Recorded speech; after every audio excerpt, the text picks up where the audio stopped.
Manners from Heaven by Quentin. Chapter 7, Love Made Easy. Opening quote, "Manners are the happy way of doing things."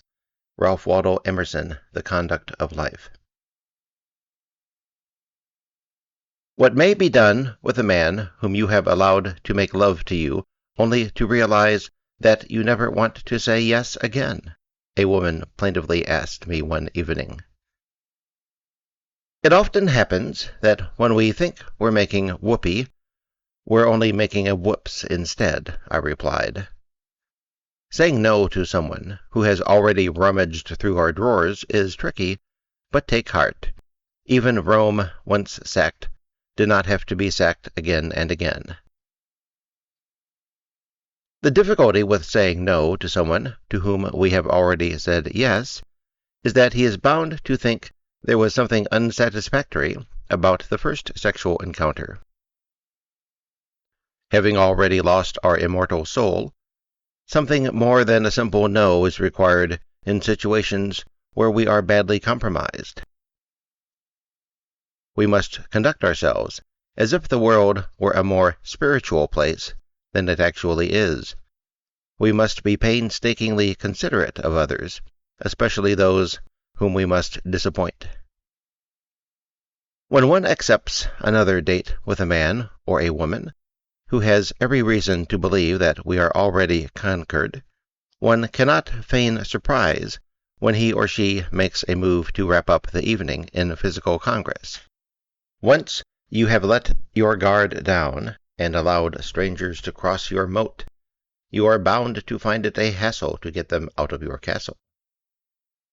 A second date with a conquering hero will undoubtedly be interpreted as a sequel to the first, perhaps even the beginning of a long-running serial in which one will be expected to break a lance with the horny knight whenever he's inclined to joust. Saying no to a man bulging with expectations is never easy, but saying no to a man who has cast us in the feature role of his X-rated dreams, note who gets to be writer and director, requires consummate tact to prevent a tactless consummation. You cannot say or imply that the sexual encounter which you allowed to take place on an earlier occasion was a mistake, or a waste of time, and that you don't intend to go through the bother again.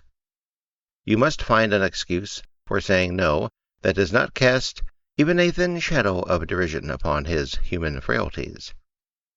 You can plead temporary insanity. I don't know what came over me. I can't think what I was doing. Or you can drag in your conscience to play one of its occasional roles. I realize that what we did was wrong. The fault is entirely mine. Such an incident must not occur again. You should be aware, however, in having to make these excuses, that you have passed from the stage of birth control to that of abortion. For in saying yes even once to a man, you have planted a seed in his mind that his actions are acceptable to you, perhaps even desired by you, and now you are frustrating those hopes. While bringing a man's illusions to an end at an early stage is ultimately kinder than allowing them to grow into some monstrous misunderstanding, the responsibility for terminating his expectations is not to be shrugged off. The abuse you heap upon yourself is well deserved. When you have had a prolonged affair with someone and wish to terminate it, you are in real trouble. In my own life, I have always waited patiently for unwanted guests to leave, even the kind who stayed for several years. It is better to let others tire of you than to be the one who is first to leave. But in situations where one feels compelled to sever a relationship, I recommend withdrawal, evasion, and silence, rather than the vicious battles that people often end up having when they try to explain why they are leaving or why they believe a certain relationship has failed. Such explanations are usually hurtful, not helpful, which is why they are to be avoided. The truth is, most relationships are so ill-considered and ill-conceived that there are no better reasons for ending the arrangements than there were for starting them in the first place. And anything one has to say about the subject of what went wrong will turn out to be poppycock. It is better to close a door quietly, leave quickly, and keep your mouth shut, than to engage in an orgy of accusation over who owes what to whom. There is probably no polite way of ending an affair except by constantly putting obstacles in the way of any further meetings between your unstable self and the man foolish enough to believe that he loves you. A man should take 3 consecutive refusals to meet him as a definite sign that an affair is over. He should not pursue the matter beyond this, even if he's a romantic poet, whereas once he would have pursued the matter for a maladjusted lifetime. As a general rule in our modern times, a man must accept that when the cock cries thrice and is thrice denied, it is time to take his erection elsewhere. We live in an era when there is little consensus about anything, and virtually no conception about what constitutes good behavior in any relationship where love is concerned. So even if we behave in an exemplary manner towards others, it does not follow that they will abide by the same policies of politesse. In today's climate of aggressive self-indulgence, we can expect to be woken up at 3 in the morning by some former flatmate lover, pounding his fists and stomping his feet in rage, demanding that we turn our mediocre domestic drama into the stuff of grand opera, without, alas, any sweet music to compensate for the overblown emotionalism of the banality of the plot. Even I, totally immune to the pathology of love, do not escape being pestered by others whose attentions I have never solicited. The bane of my life at present is a woman who seems to have come straight from a mental hospital and landed on my doorstep. Several times a week I will find her following me down a street. She clutches at me, she tries repeatedly to kiss me. She writes long, obscene letters to me describing in explicit detail some program of surrogate sex therapy, which she offers with evangelical zeal, with the aim of converting me from whatever I am to whatever she thinks I ought to be. Why? Because she loves me. She loves me so much that I have taken to talking to her as one would a pesky dog. Be off with you, I will say, omitting the phrase "my good woman," which I would normally use, not wishing to utter any words which she could misconstrue as endearing. Trying to disengage her vice-like hand from my puny arm, while I race to catch the bus. My manners have deteriorated in direct proportion to the intensity and frequency of her demented overtures.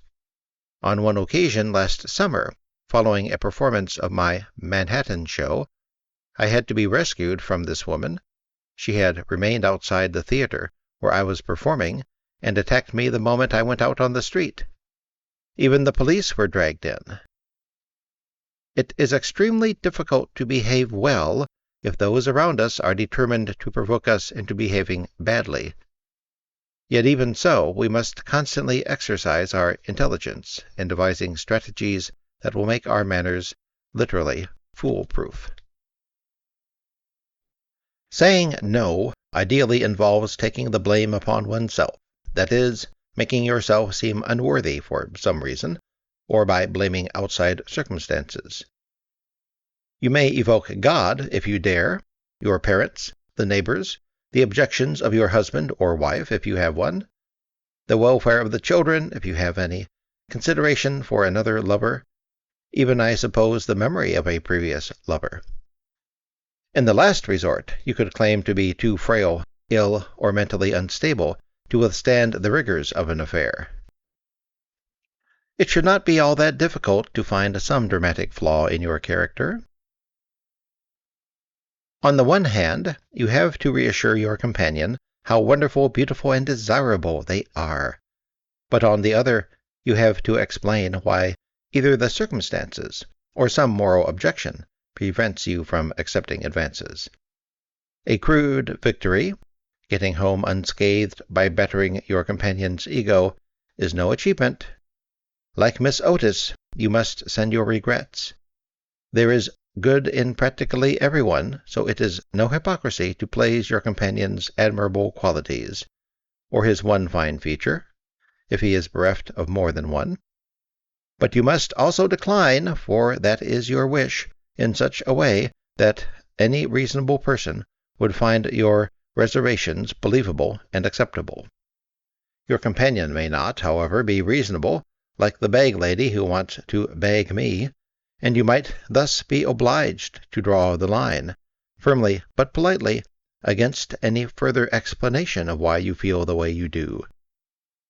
If you have permitted intimacies in the past, you can perhaps say that you now realize you don't have the constitution for such raptures, and that you hope he will find someone better equipped to withstand the pitch of his passions, or if such comments will be taken with a pillar of salt, perhaps you could emphasize how guilty the liaison makes you feel, and that you think it's really terrible to deceive poor old Stanley, it probably is, by having a flagrant affair behind his back.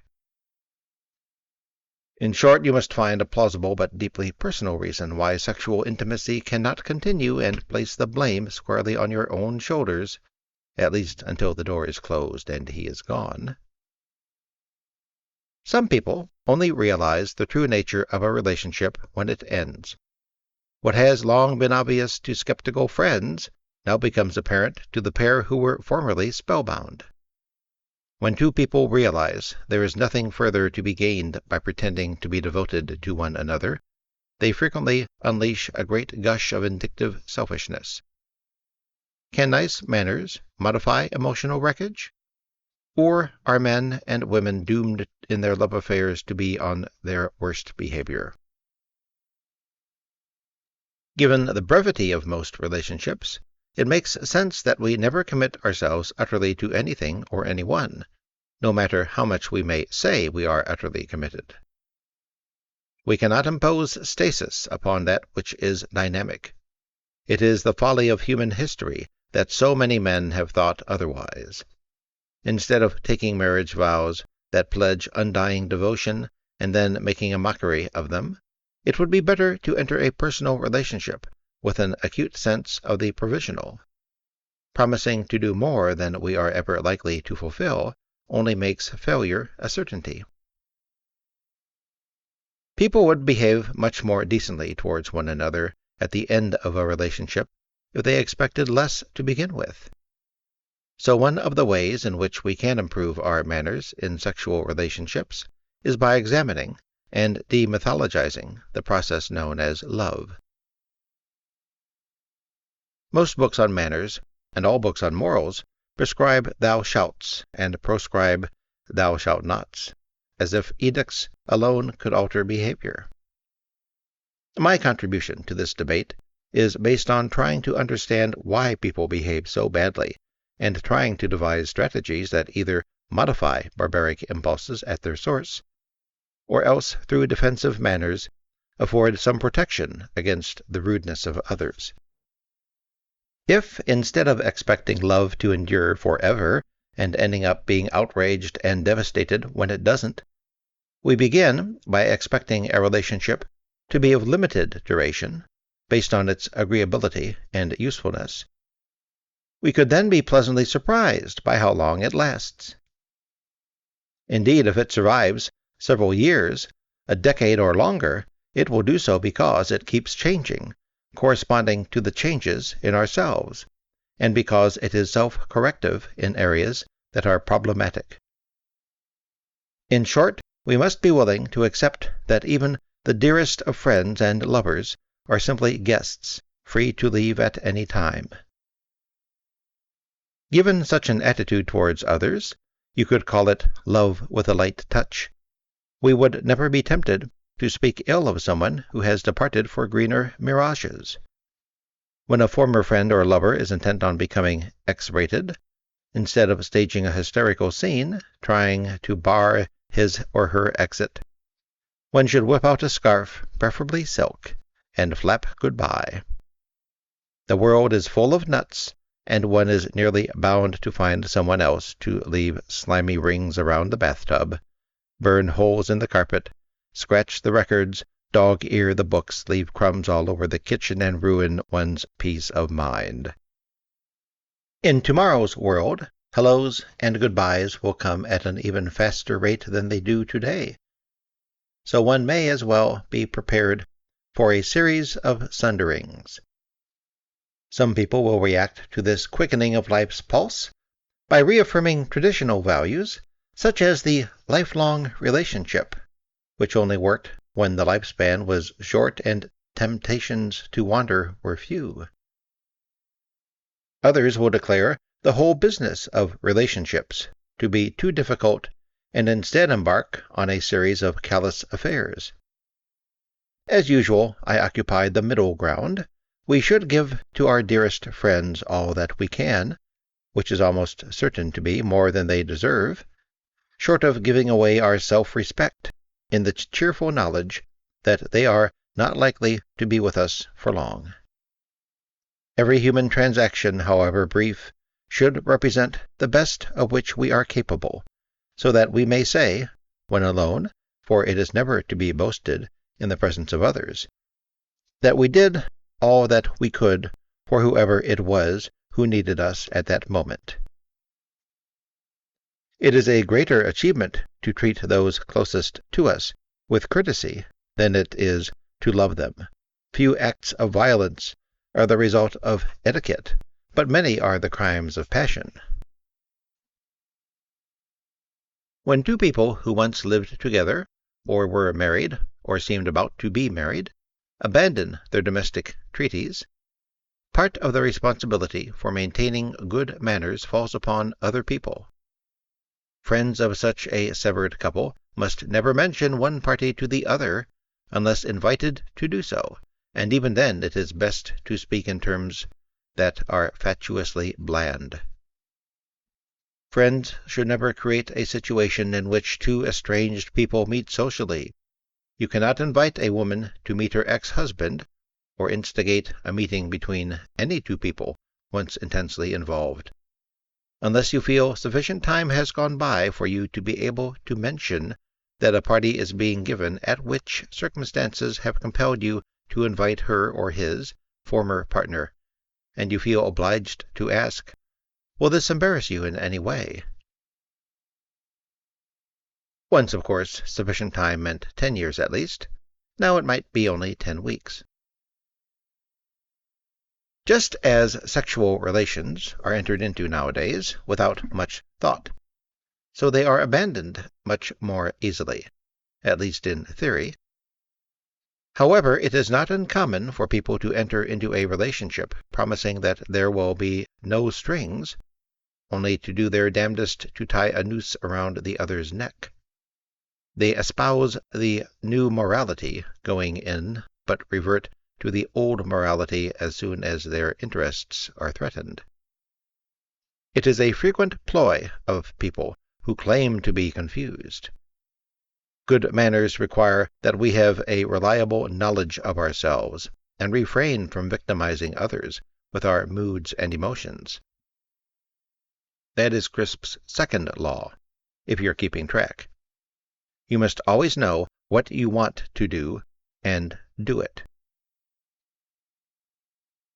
Upon saying this one evening to the audience attending my show, one woman got up and asked, "But what can you do if you are genuinely confused, or if someone else misleads you? How do you apply good manners to emotional instability?"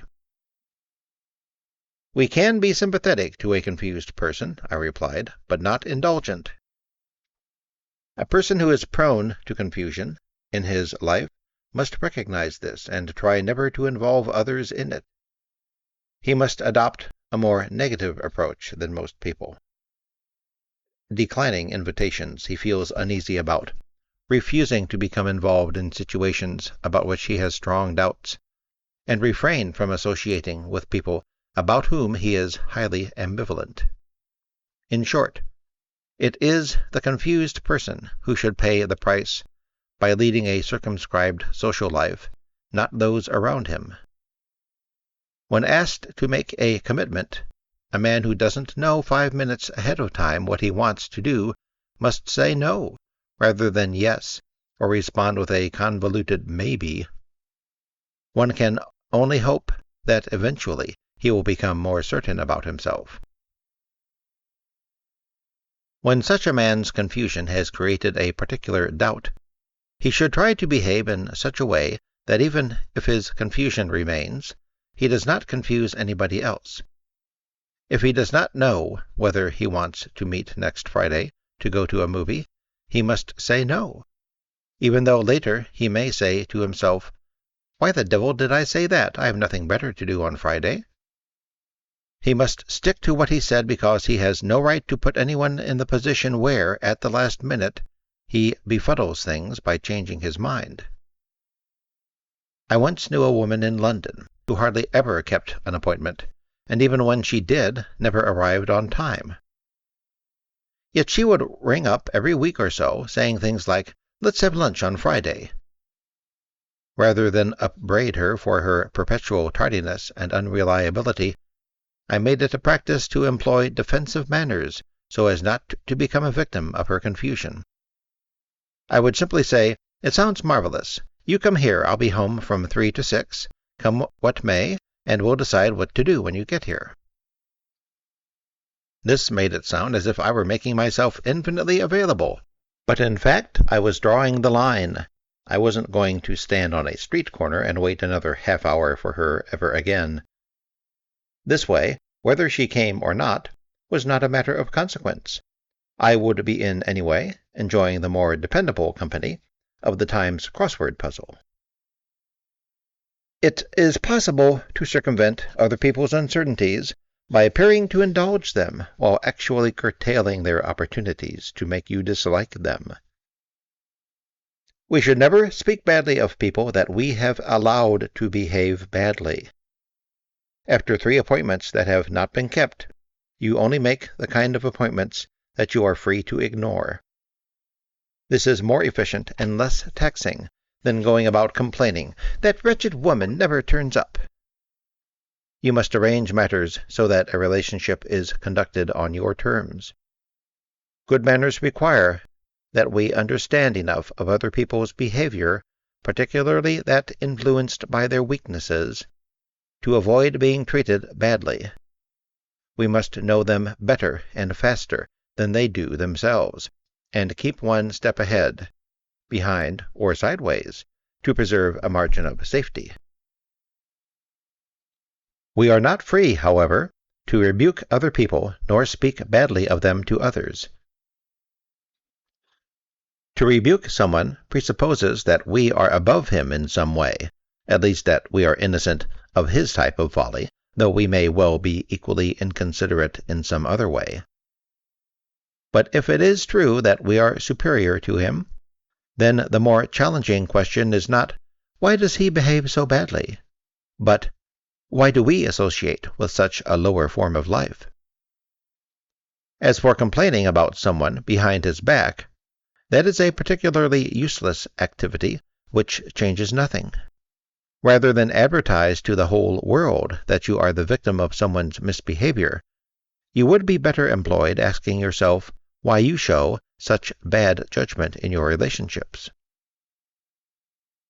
On several occasions, during the latest run of my one-man show, members of the audience would ask me what I thought about the practice, often recommended by marriage counselors, of trying to deal with problems in a relationship by having a frank discussion with the offended or offending party in an effort to produce an agreeable compromise.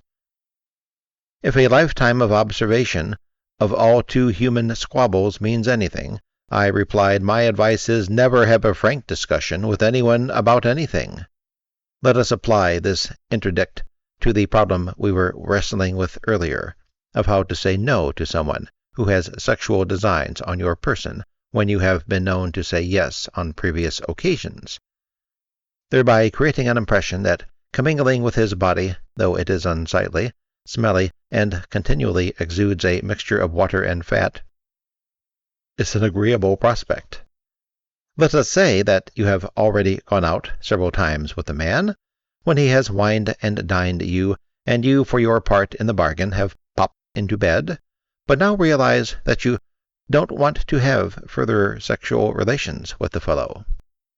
You cannot say to the gentleman that you wouldn't mind having dinner with him, but you don't want all that other stuff. If you have allowed a ritual to be established, which involves you-know-what, changing the terms will be difficult because, first of all, your decision affects the interests of someone else who clearly does not share your ethereal refinements. And secondly, because your shift in mood cannot be lucidly explained. It can only be rationalized, and at best you are likely to seem unconvincing. The trouble with having a brutally frank discussion with someone with whom you feel obliged to say, "The rest of our relationship is fine, but I'm afraid I'm tired of the sexual element," is that he is likely to ring you up a few days later and tell you that you were in a mood. And then you have to defend yourself and say that you are not in a bad mood, and that you truly, really, absolutely did mean that you don't want to go to bed with him again. So-called frank discussions rarely resolve problems. They frequently protract them, for in trying to put your feelings into words, you will have introduced into the arena of public discussion all sorts of dredged-up bits of psychological seaweed that really ought to remain undisturbed at the bottom of your mental swamp. It will be no consolation to Randy Andy that the reason you don't want to sleep with him any more is that he reminds you of your father, your brother, or your pet dog. A frank discussion may not even work, and then where are you? All you will have done is introduce more divisive material for the two of you, to say nothing of bystanders, to analyze and argue about. Bang goes potential friendship. The formula for achieving a successful relationship is simple. You should treat all disasters as if they were trivialities, but never treat a triviality as if it were a disaster. If sex is a matter of great importance to your companion, and of indifference to you, then don't argue about it. The sex tax may be a nuisance to pay at times, but it's long been a part of the commerce between people, and is often refunded through other benefits. If, however, your companion is absolutely tyrannized by his little dictator, and you don't wish to share that yoke of sexual slavery, then you will have to separate. But there is still no point in arguing about your differences. It isn't so much the sex drive that makes people behave badly to one another, it is their egos. The view, or the unconscious attitude, that other people belong to one, and that, once they have taken a marriage vow, or made any less formal but equally binding commitment, they are expected to remain subservient. The expression that all is fair in love and war makes an equation that is no coincidence, for love is war conducted by other means. Instead of tanks mowing down our defenses, we are sabotaged by illusory promises. Instead of being wrestled to the ground by some roughneck conqueror, we lie down of our own accord, and are so brainwashed by the ministry of love that we even enjoy our surrender. Many's the unwed mother who can't figure out why a man has abandoned her after she gave him everything he wanted, when in fact it was only the struggle that intrigued her aggressor, not her individual self, and certainly not the consequences of their war games. There is nothing inherently angst-making about the act of sex. Few men have been made miserable in a brothel. While I have little to say in favor of sex, it's vastly overrated, it's frequently unnecessary, and it's messy. It is greatly to be preferred to the interminable torments of romantic agony through which two people tear one another limb from limb while professing altruistic devotion. The message that love will solve all our problems is repeated incessantly in contemporary culture, like a philosophical tom-tom. It would be closer to the truth to say that love is a contagious and virulent disease, which leaves a victim in a state of near imbecility, paralysis, profound melancholia, and sometimes culminates in death. The next time some besotted swain tries drinking to you, only with dilated pupils, and whispers "I love you" into your ear, instead of being thrilled to the withering heights of your soul, look upon him with pity, and regard him as stricken with the emotional equivalent of yellow fever. Or when the virus of love inflames your brain, try to remember that grafting is for trees, and cleaving is for snails, and you are neither. Our age is characterized by many strange beliefs, and while the therapeutic value of love would probably top the list of our popular follies, the idea that communication is beneficial to people would run a close second. According to this theory, the more people communicate with one another, the better they will understand one another, and the more civilized their relationships will be. However, the quantity of communication, even the quality of communication, cannot improve any relationship if there is little of a positive nature to be said. When people of fixed ideas meet, be they communist or capitalist, Protestant or Catholic, the less they say about their peculiar obsessions, the better. A courteous silence is more effective in keeping the peace than whole days of explanation, followed by whole weeks of explaining one's explanations. To know all is to understand all, the saying goes. I would add, and be appalled by most of it. This brings us to the issue of how much one person should tell another, when both are living together, of the seamier aspects of his life. Does a lover, friend, flatmate have a right to know about what we think and do? Or do good manners require that we shield our friends from knowing more than they can comfortably deal with? When I was only English and lived in a rooming house in London, all the inmates became interested in a liaison between two of the residents. Some said that the young man was trifling with the affections of the girl, others that she was allowing the relationship to go too far. Then it was rumored that the man had promised to marry the woman if he could get a divorce from a wife that no one had ever seen. When no divorce and no marriage took place, the young man's behavior came in for a lot of criticism. Finally, someone said, "What else could he say, out of politeness?" It would seem we must consider the lie as a form of manners. It was too late for the young man to respect the young woman's virtue, tattered remnant though it was, but at least he could spare her feelings. Good manners in affairs of the heart are a very tricky business. A man stays late at the office. When he returns home, a well-mannered wife does not ask where he has been or what he has been doing. But as well-mannered wives are as rare as the proverbial hen's tooth, the man must expect to be interrogated. He says that his activities would only bore his wife.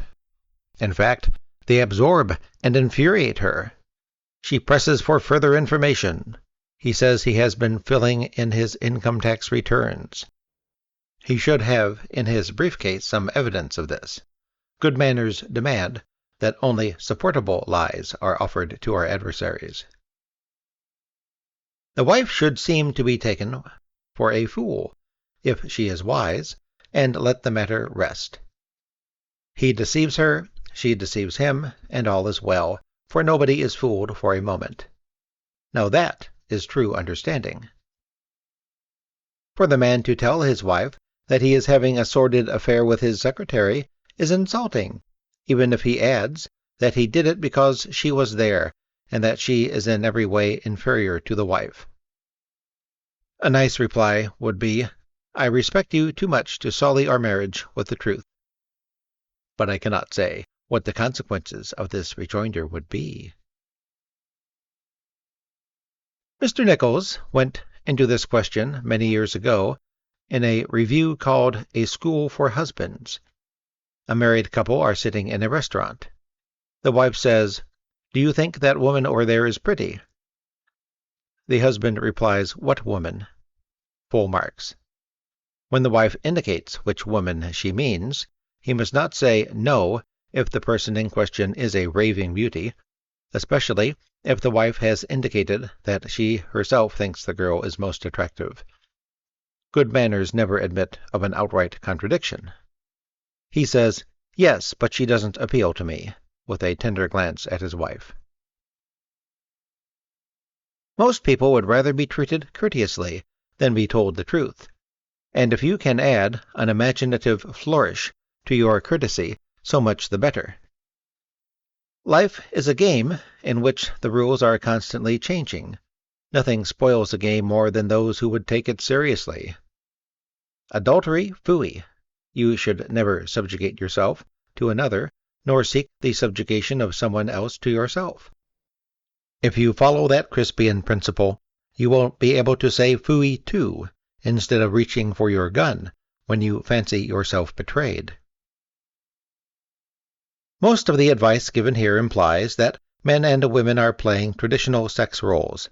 He is having an affair at the office. She is waiting for him at home. But the real world is always more complex than the pictures inside our heads. Now that women are liberated and feel free to indicate that they are sexually available, the complications will be endless as women take less kindly to rejection than men. When the new woman says to a man, "Let's go back to my place," he may think to himself, "Well, I've enjoyed the evening, but I don't really want to go home with this woman and stay up till 3 a.m. in bed with her." So he has to find a way of excusing himself from the job of sex. This is more difficult for a man because he is expected to be utterly fascinated by sex. He can't say, "Oh, I have a terrible headache." He can't say much of anything without seeming unmanly. He has to make it clear that while she is eminently desirable, he has his own special reason for declining the opportunity. Yet his rejection must not convey any rejection of her, and this will be difficult because women have a special built-in antenna that picks up supersonic nuances. Perhaps if a man can say, with apparent kindness, "I can't get involved at this time. In this way, my life is so complicated at the moment, I really wouldn't like to take advantage," he may get off the hook.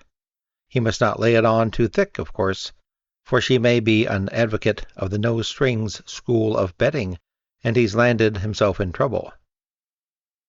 And then if he says, "I don't want to get deeply involved at this moment," there is nothing to prevent her from saying, "You don't have to get involved, it will only take 10 minutes, nothing to make an awful fuss about." He will then be forced to feign such low tricks as passing out or coming down with a sudden attack of influenza. "I may be old-fashioned" is a useful line of tack.